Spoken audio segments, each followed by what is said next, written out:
Alan Kowicki, and 4, Benny.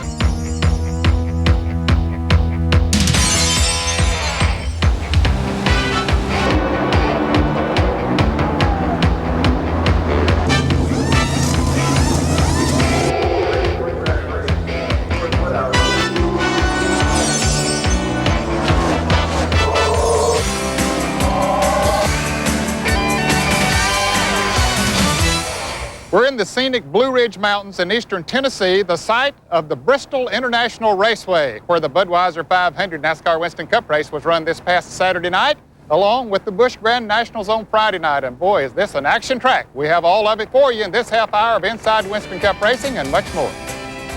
Well, there were cut tires, crashes, and caution flags in the Bud 500 here at Bristol. But in the end result, it was Alan Kowicki conquering the Bristol International Raceway for his first victory of 1991. We'll bring you all the action from the Bud 500 coming up.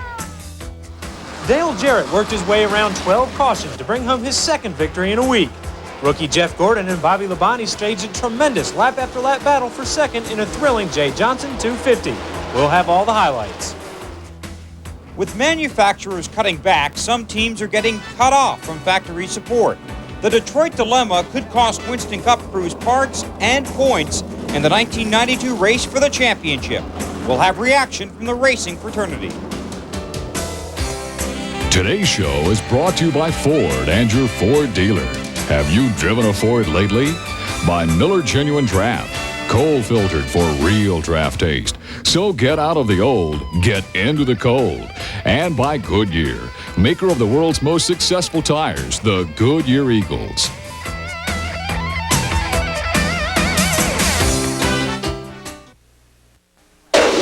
One manufacturer has more NASCAR victories than anyone. More NHRA Pro Stock victories than anyone. More consecutive IMSA GTO victories at Daytona than anyone. And more off-road victories in the last 5 years than anyone. That manufacturer is Ford. No wonder nobody enjoys the weekend like Ford.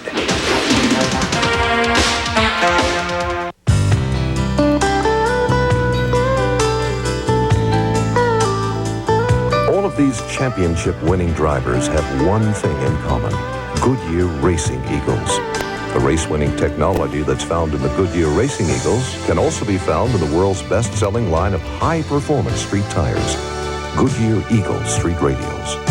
The champions know, and it's why we say the best tires in the world have Goodyear written all over them. Full roast out here. We're 1,000 miles from anywhere. Is that a ship? No one will save us. 3 Miller Genuine Drafts.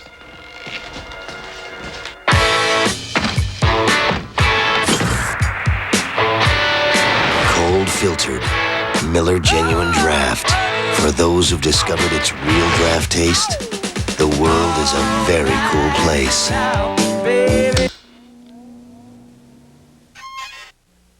Right now, every gallon of paint is on sale at Sears. Every interior, every exterior. Save 10 to 33% on Weather Beater, Easy Living, Dutch Boy, Olympic Stain, and more. But hurry, sale ends Labor Day at Sears. Well, I thought I'd been loved, but I never had till I was wrapped in the arms of a Mississippi man. Go cruise with Conway Twitty and his very special guests. Monday night at 9, 8 Central on TNN.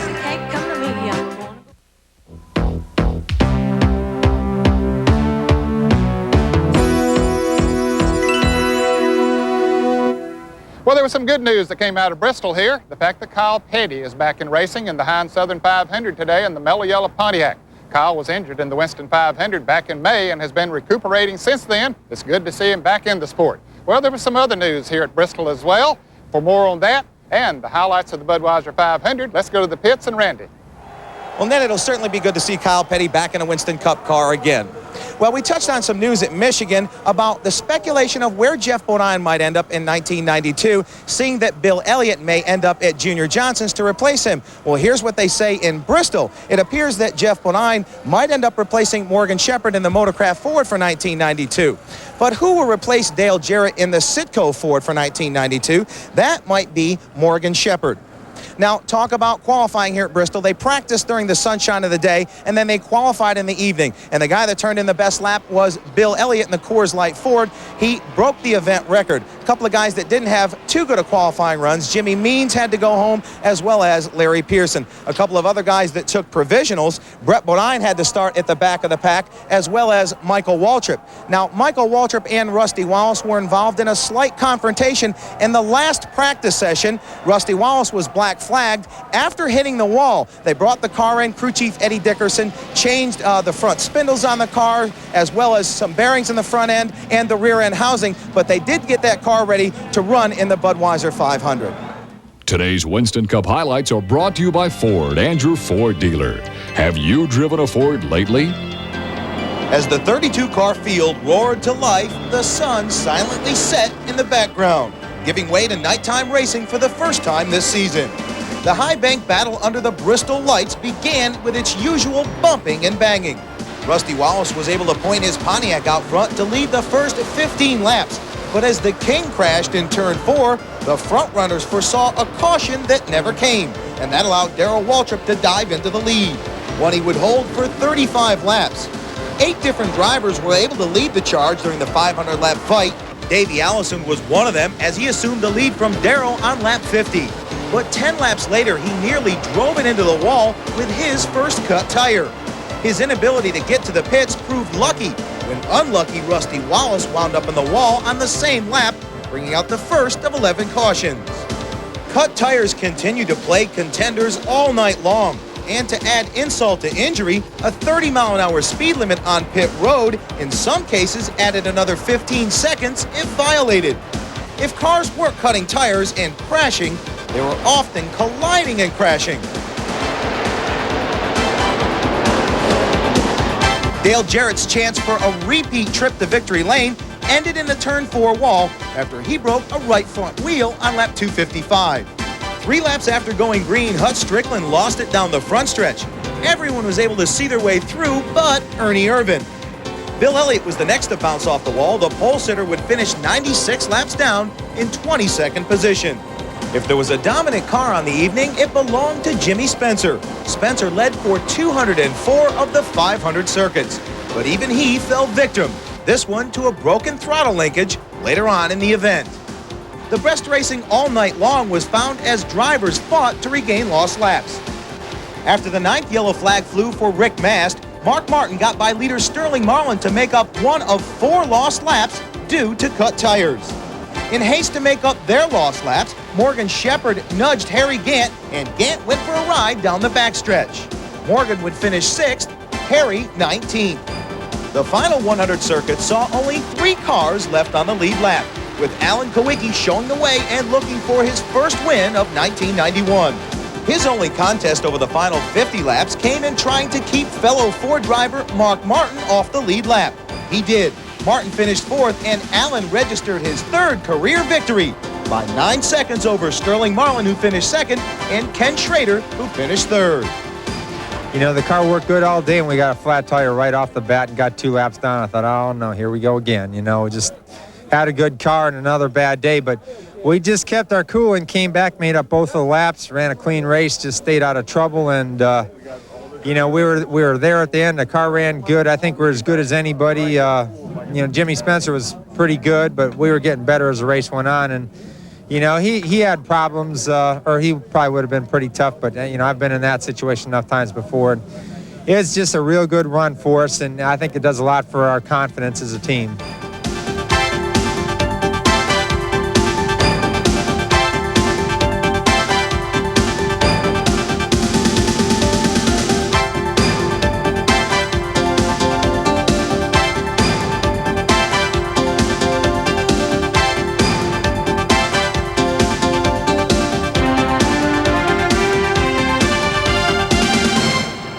We need to take a short break. Still to come is a story on the manufacturers in auto racing and what effect they have because the plans are changing for 1992. But as we leave you for this break, here's the balance of the finishing order for the Budweiser 500.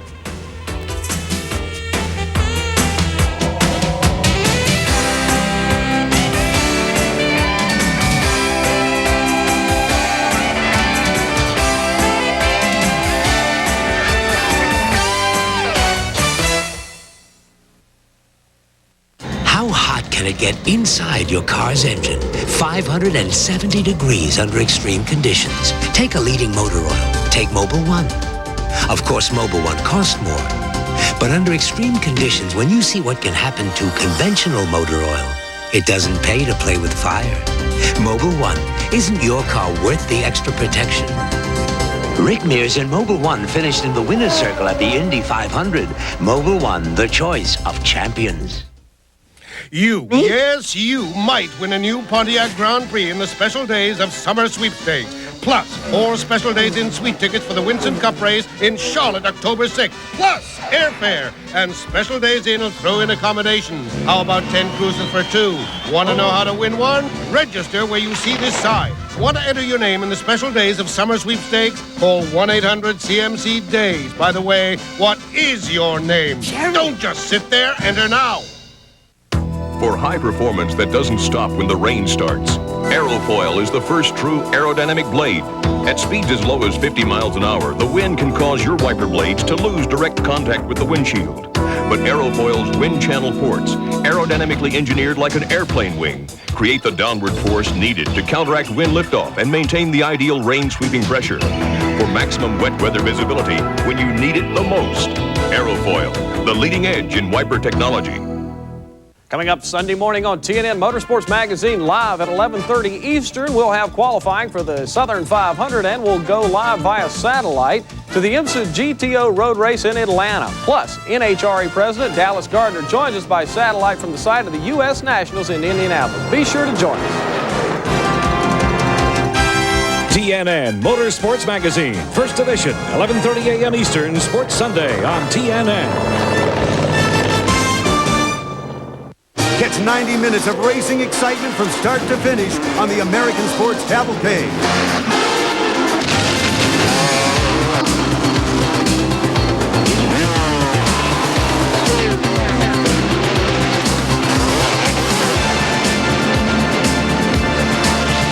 The American Sports Cavalcade. 7 Eastern, Sports Sundays on TNN.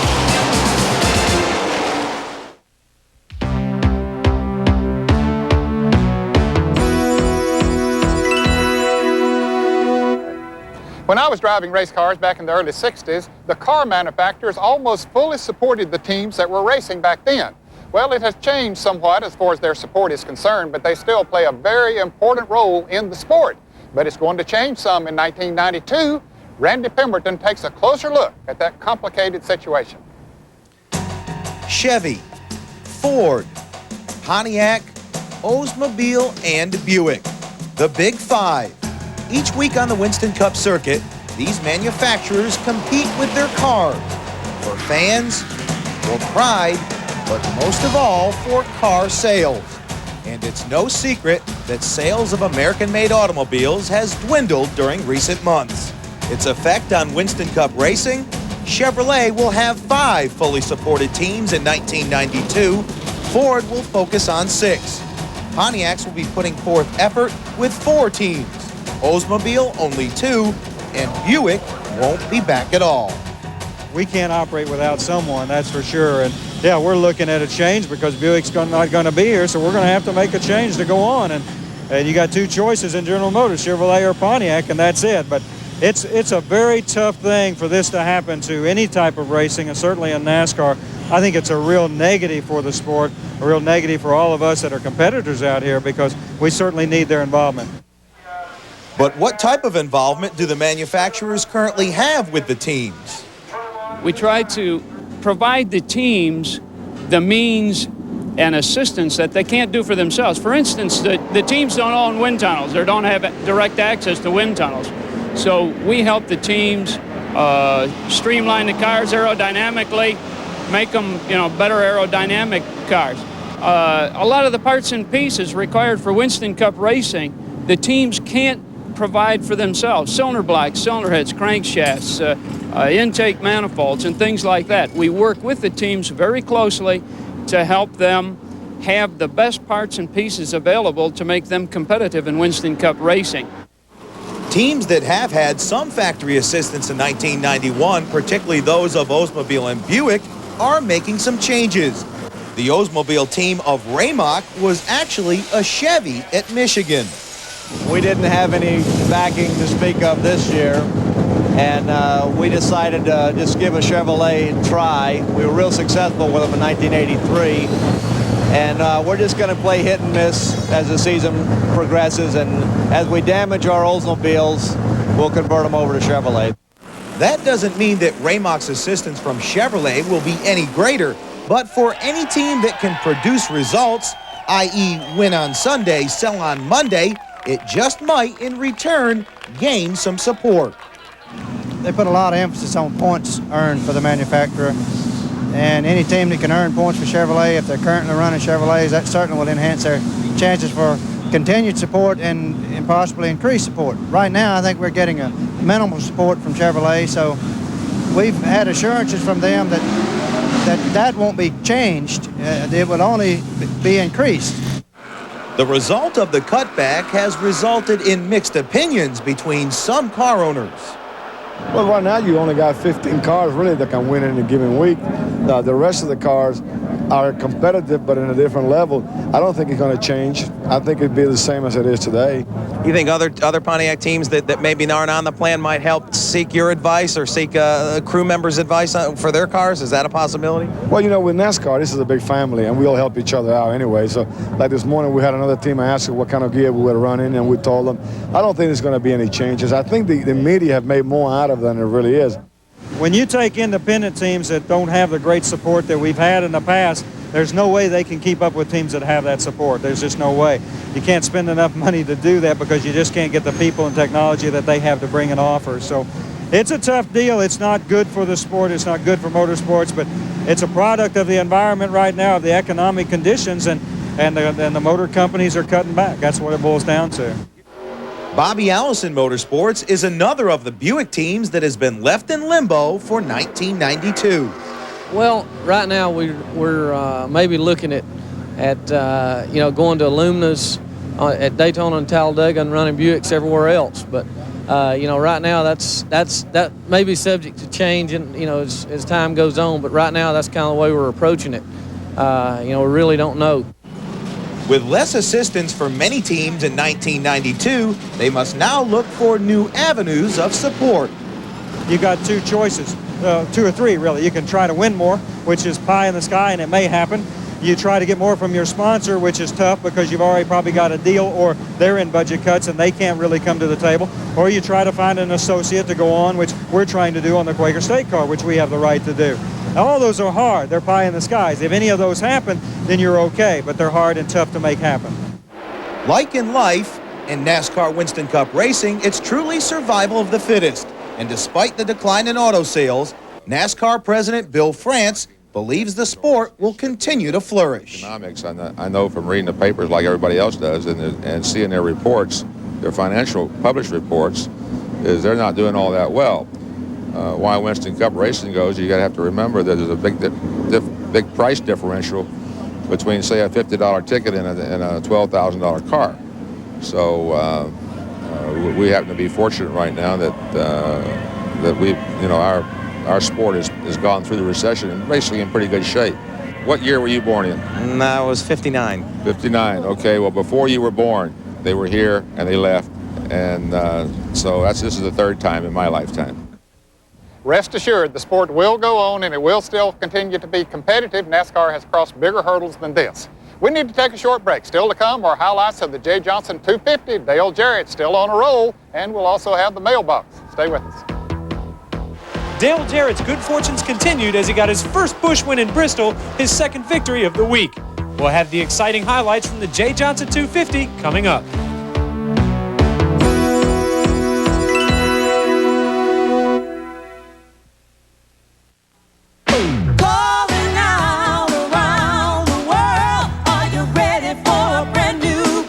The Ford factory authorized clearance is going on now. Get financing as low as 2.9 on Escort. Save up to $2,600 on F-Series pickup. Save on Taurus, Aerostar, Thunderbird, Ranger. They're dancing in the streets, yeah. It's all at your Ford dealer now. The one and only Ford factory authorized clearance. Where can you go on Goodyear Wrangler radials?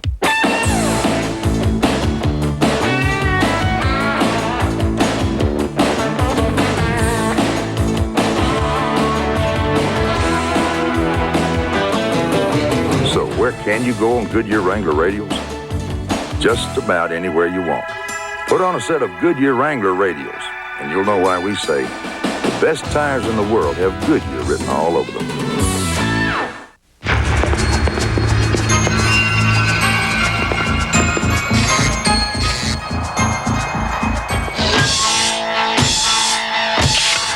Cold filtered. Miller Genuine Draft. For those who've discovered its real draft taste, the world is a very cool place.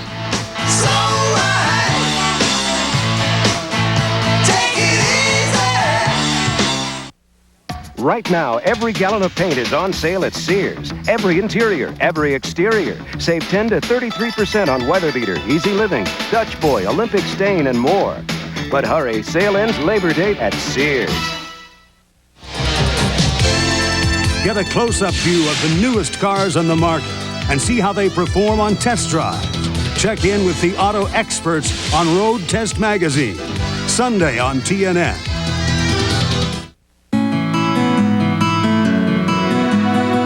This is TNN, the Nashville Network.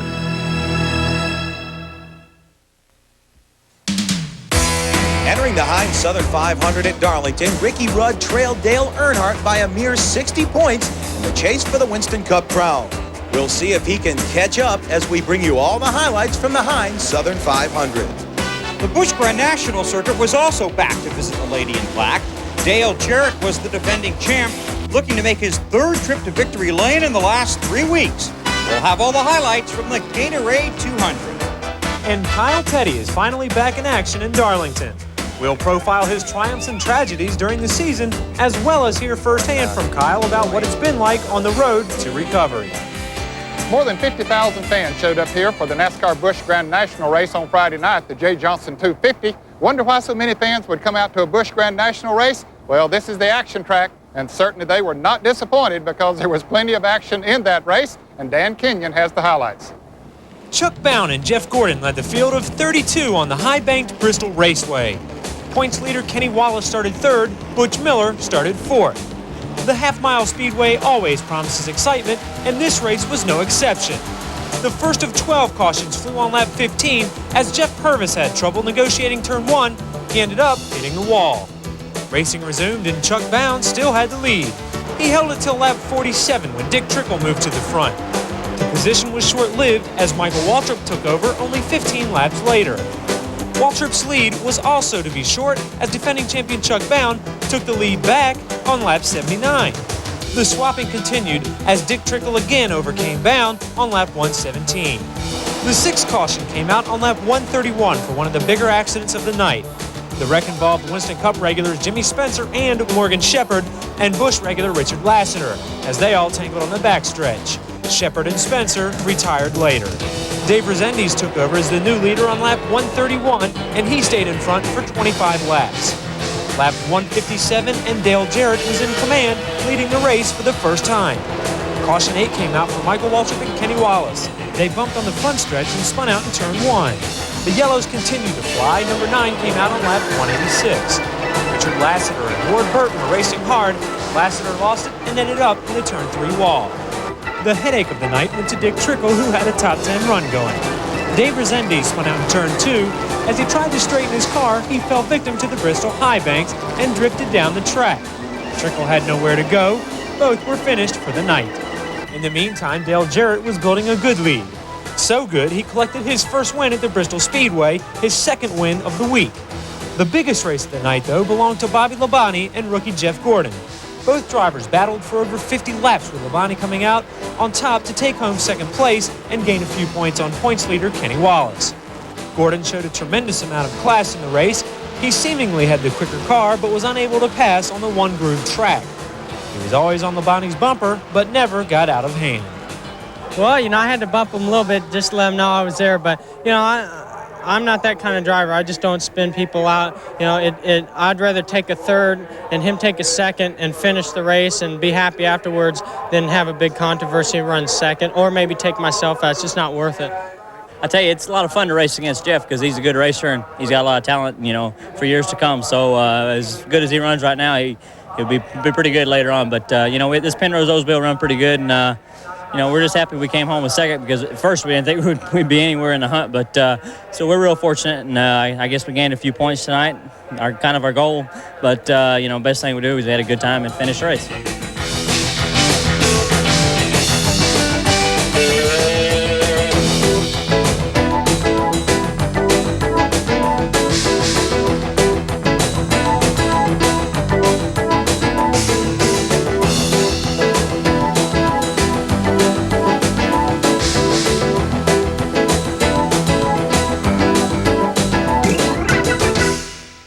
Today's Mailbox is brought to you by Miller Genuine Draft. And our question this week is from Larry Lewis on our voicemail box. I'd like to know if they change oil pans from a super speedway to a short course and the oil capabilities of each one. We don't really change oil pans, even for a road course like this. The only time you see that is on a front steer car versus a rear steer car. Well, they won't interchange in the car. And the capacity, there really isn't any because all the oil is held in the dry sump tank. If you have any race questions, you can write to us at Inside Winston Cup Racing, Box 240417, Charlotte 28224. Or you can now call us at 1-900-84-RACES. Charge is $1 per minute, average call 2 minutes. Fans 18 and under, get your parents' permission before calling. If we use your question on the air, you'll receive this embroidered Miller Genuine Draft jacket free. Fans 21 and under will receive an IWCR cap and t-shirt. Well, our time's up for today. Hope you enjoyed the show, and you be sure to be with us here next week when we go to another tough racetrack, the Too Tough to Tame Darlington Raceway. We'll see you then. Today's show has been brought to you by Ford and your local Ford dealer. Winning the world over with 1991 trucks that are built Ford tough.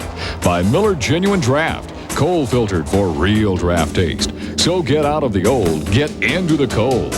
And by Goodyear, maker of the world's most successful tires, the Goodyear Eagles. Inside Winston Cup clothing provided in part by Sports Image Incorporated, suppliers of quality racing apparel. Communications for Inside Winston Cup Racing crew provided by Racing Radios, Forest Park, Georgia, the official communications of NASCAR. Transportation for Inside Winston Cup Racing provided by Fleetwood Enterprises, makers of a full line of excellent recreational vehicles.